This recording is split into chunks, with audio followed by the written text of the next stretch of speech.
এই বালিয়া সমিতি কেসিয়ার আরাধন সরকার বলছি।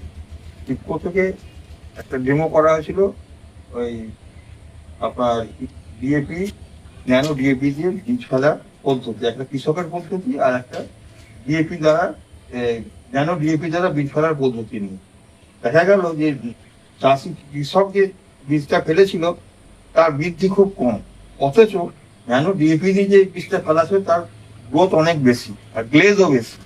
এবং চাষিরাও এর সাথে আলোচনা করে চাষিরাও দেখছে এবং তারাও নিজের নিজের ক্ষেত্রে এই ন্যানো ডিএপি বীজ তারা সুফল পেয়েছে, তাদেরও বীজ খুব ভালো পেয়েছে এবং তারা এইটা দিয়ে কামিং ইয়ারে ডিএপি ন্যানো ডিএপি দিয়েই চাষ করবে।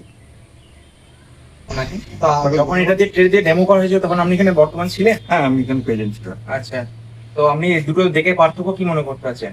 পার্থক্য মানে গ্রোথের দিক থেকে, গ্লেজের দিক থেকে ন্যানো ডিএপিটা সব থেকে ভালো। আচ্ছা, আর কৃষক যে পদ্ধতি যেটা করা হয় তার গ্রোথ অনেক কম, আচ্ছা, আচ্ছা, এবং অল্প সময়ে গ্রোথটা অনেক বেশি হচ্ছে, ওটা গ্রোথটা হচ্ছে না। আচ্ছা। তাহলে ভবিষ্যতে আমরা এই ন্যানো ডিএপি দিয়ে এটা চাষটা করবো। আর এমনি চাষিরা এসে জিজ্ঞাসা করছে আপনাদের? হ্যাঁ, অবশ্যই জিজ্ঞাসা করছে, তাদেরও দেখাচ্ছে এটা, তারা দেখেও, তারাও যে ব্যবহার করে তারাও রেজাল্টটা অনেক ভালো। তারাও একই রেজাল্ট? হ্যাঁ, ঠিক আছে। তাকে অনেক অনেক ধন্যবাদ। হ্যাঁ। ধন্যবাদ। হ্যাঁ।